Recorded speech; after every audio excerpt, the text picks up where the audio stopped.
بسم اللہ الرحمن الرحیم۔ کہتے ہیں کہ نیکی کر دریا میں ڈال، تو سوال یہ پیدا ہوتا ہے کہ جس نیکی کو کر کے دریا میں ڈال دیا جائے، یعنی اس کی تشہیر نہ کی جائے، تو کیا وہ واقعی دریا برد ہو جاتی ہے؟ نہیں، وہ نیکی زیادہ معتبر ہو جاتی ہے اللہ رب العزت کے نزدیک، جو کہ نیکیوں کا صلہ دینے والا ہے، انسان نہیں دے سکتا۔ جس کے ساتھ آپ نیکی کرتے ہیں وہ بھی نہیں دے سکتا۔ اور یوں بھی ہوتا ہے کہ انسان جس کے ساتھ نیکی کرتا ہے وہ جواباً نیکی کی بجائے برائی کر دیتا ہے۔ تو لہٰذا نیکی کر دریا میں ڈال کا جو محاورہ ہے، جو فریز ہے، یہ نیکی کر کے دریا میں ڈالنا دریا برد کرنا نہیں ہے، بلکہ اس کا میکسیمم بینیفٹ لینا ہے، اس کا زیادہ سے زیادہ فائدہ لینا ہے۔ اب ایک اور یہاں سے سوال نکلتا ہے کہ اگر ایک انسان آپ کے ساتھ، میرے ساتھ، کسی کے ساتھ کوئی برائی کرتا ہے، تو کیا وہ برائی جو ہے وہ ہم اگر اس طاقت نہیں رکھتے کہ ہم اس سے ریونج لے سکیں، اسے روک سکیں، تو کیا وہ بھی دریا برد ہو جاتی ہے؟ کہیں اس کا نام نشان نہیں رہتا۔ نیکی چھوٹی ہو یا بڑی ہو،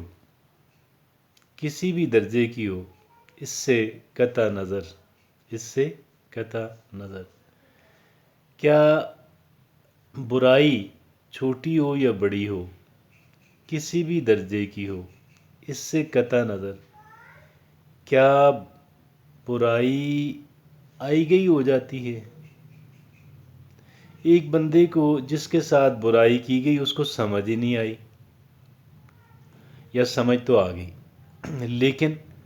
وہ اس پوزیشن میں نہیں ہے کہ وہ برائی کرنے والے کا ہاتھ روک سکے، تو کیا وہ آئی گئی ہوگی برائی؟ نو۔ ایک کھاتا وہ ہے کہ جو کھاتا انسان بناتا ہے، اس کھاتے کے اندر ممکن ہے، بہت ممکن ہے کہ برائی کی اور اس کو سمجھ نہیں آئی، تو اس کے کھاتے میں کیسے جائے گی؟ اور برائی کسی نے کی لیکن سمجھ تو آ گئی، لیکن اس پوزیشن میں نہیں ہے کہ اس کا ہاتھ روک سکے۔ اب کھاتے میں تو آ گئی لیکن اس کا ایفیکٹ کوئی نہیں، بلکہ اس کا ایفیکٹ نیگیٹو۔ انسان جس کے ساتھ برائی ہوتی ہے اس کا نیگیٹو ایفیکٹ اس پہ مزید بہت ہوتا ہے، وہ سائیکلوجیکلی بڑا ٹارچر ہوتا ہے، اس کو ذہنی اذیت کا سامنا کرنا پڑتا ہے، پریشانی اور ٹینشن کاٹنی، نقصان الگ اور ٹینشن الگ۔ لیکن ایک کھاتا اللہ رب العزت کا ہے۔ انسان کے کھاتے میں تو آپ دیکھیں کہ آپ نیکی کرتے ہیں، بعض اوقات وہاں سے جواب برائی کے اندر آ جاتا ہے، وہ نیکی کو نیکی کنسیڈر ہی نہیں کرتا۔ اور یا یوں بھی ہوتا ہے کہ سیلفش ریزنز کی بنیاد پہ بعض موقعوں پہ اپنے محسن کی پیٹھ میں چھرا گھونپتا ہوا انسان نظر آتا ہے، اور والدین سے زیادہ بڑا محسن ایک انسان کے لیے کون ہو سکتا ہے؟ اور لوگ والدین کے لیے کیا کرتے ہیں؟ اور کتنے لوگ ہیں کہ جو والدین کے احسانات کو یاد رکھتے ہیں؟ والدین وہ ہستیاں ہوتی ہیں کہ جو اپنی زندگی کو خراب کر کے، اپنی زندگی کو کنزیوم کر کے، استعمال کر کے اپنی اولاد کی زندگی جو ہوتی ہے اس کو قائم رکھنے کی اور اس کو بہتر بنانے کی کوشش میں لگے اور جتے رہتے ہیں، اور وہ یہ ڈیوٹی جو ہے وہ کسی ایک دن کے لیے سر انجام نہیں دیتے، بلکہ جب تک بیٹا بڑا نہ ہو جائے اور اس میں 25 سال لگ جائیں کہ 20 سال لگ جائیں، جتنا بھی وقت لگ جائے، تو وہ والدین جو ہوتے ہیں وہ اپنے آپ کو کنزیوم کر رہے ہوتے ہیں، برن کر رہے ہوتے ہیں، اور اپنے جو اولاد ہے اس کے کہہ لیں کہ اس کے لیے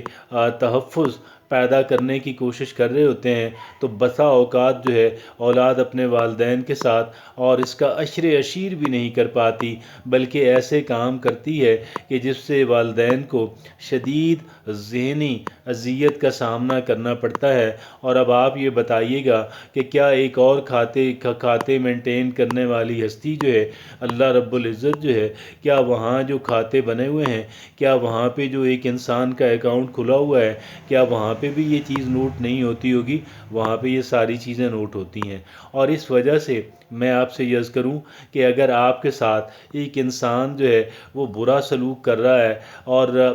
آپ جو ہے وہ یہ سمجھتا ہے کہ آپ کے علم میں ہی نہیں ہے، یا آپ کے علم میں تو ہے لیکن آپ اس پوزیشن کے اندر نہیں ہیں کہ آپ اس انسان کا ہاتھ روک سکیں، آپ اس کو برائی کرنے سے روک سکیں، تو کیا اس کا مطلب یہ ہے کہ اللہ رب العزت کے ہاں یہ بات وہاں بھی آئی گئی ہوگی، وہاں پہ بھی یہ نیکی، وہاں پہ بھی جو برائی ہے یا جو نیکی ہے کیا وہ دریا برد ہوگی؟ وہاں پہ کوئی چیز دریا برد نہیں ہوتی۔ ایک چیز چھوٹے سے چھوٹی ہو یا ایک چیز بڑے سے بڑی ہو، وہ تمام تر باتیں نوٹ کی جاتی ہیں۔ نہ صرف وہ باتیں نوٹ کی جاتی ہیں بلکہ ان باتوں کے پیچھے جو انٹینشنز ہیں، ایک انسان کے جو ارادے ہیں، ایک انسان کی جو نیت ہے، وہ نیت بھی اور وہ اس کا ارادہ بھی نوٹ کیا جاتا ہے، اور ایک انسان اپنی نیت اور ارادے کو بھی چھپا نہیں پاتا، کجا اس کے کہ وہ اپنے عمل کو اور اپنی نیکی یا برائی کو چھپا سکے۔ تو ایسی صورت کے اندر اگر یہ بات ہے تو کیا سوال یہ پیدا ہوتا ہے کہ کیا اس بات کا علم جو ہے وہ ہمارے ذہنوں کے اندر ہے؟ میں یہ سمجھتا ہوں کہ کبھی کبھار ہم اپنے ذہن کے اندر یہ بات لے آتے ہیں، اور بالخصوص اس صورت حال کے اندر کہ جب ہمارے ساتھ برائی کی جا رہی ہو لیکن ہم جو ہے اس پوزیشن کے ہم سمجھ رہے ہوں، اور لیکن اس پوزیشن کے اندر اپنے آپ کو نہ پاتے ہوں کہ ہم دوسرے انسان کا ہاتھ روک سکیں اور اس کو جو ہے سبق سکھا سکیں۔ ہم جب اس پوزیشن کے اندر نہیں ہوتے تو کبھی کبھار ہمارے ذہن کے اندر آ جاتی ہے یہ بات کہ اللہ رب العزت کے ہاں بھی ایک کھاتا کھلا ہوا ہے اور وہاں پہ یہ تمام تر چیزیں نوٹ ہو رہی ہیں، اور ایک دن ایسا آنے والا ہے کہ جب ان تمام تر باتوں کا حساب کیا جائے گا۔ تو اب سوال یہ پیدا ہوتا ہے کہ کیا ہم کچھ اور تو نہیں کر پاتے، لیکن جب ہمارے ساتھ کوئی برائی کرتا ہے تو ہم لوگ بہت ہی سیخ پا ہو جاتے ہیں، اور سیخ پا ہونے کے بعد جو ہے اپنے آپ کو گویا ہم ٹارچر کرتے رہتے ہیں، اور بعض اوقات ہم لڑائی شروع کر دیتے ہیں، ہم فائٹ شروع کر دیتے ہیں۔ میں یہ سمجھتا ہوں اگر باتیں بہت چھوٹی ہیں، اگر باتیں بہت زیادہ اہمیت کی حامل نہیں ہیں، تو ایسی باتوں کو اگنور کرنا اور محض اس بات پہ اکتفا کر لینا کہ اللہ رب العزت کے ہاں یہ باتیں نوٹ کی جا رہی ہیں اور ایک دن یہ ساری کیلکولیشنز ہو جانی ہیں اور یہ سارا پلس مائنس جو ہے یہ سارا ہو جانا ہے۔ میں یہ سمجھتا ہوں کہ ہمارے لیے یہی کافی ہے، ہمارے لیے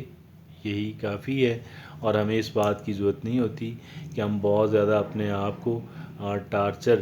ذہنی طور پہ کرتے رہیں، اپنے آپ کو سیکھ پا ہم ہوتے رہیں، اور ہم کسی دوسرے انسان کے لیے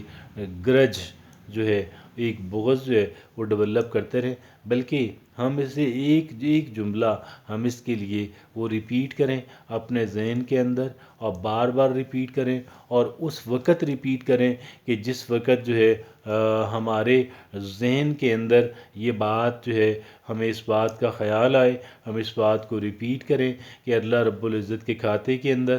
میرے اور ہر ایک انسان کے دائیں بائیں ایک فرشتہ بیٹھا ہوا ہے اور یہ ساری باتیں نوٹ کر رہا ہے۔ کہ ہمارے ساتھ کہ کون کیا کر رہا ہے، یہ ساری باتیں نوٹ ہو رہی ہیں اور ایک دن ان تمام تر باتوں کا حساب ہو جانا ہے۔ جزاک اللہ۔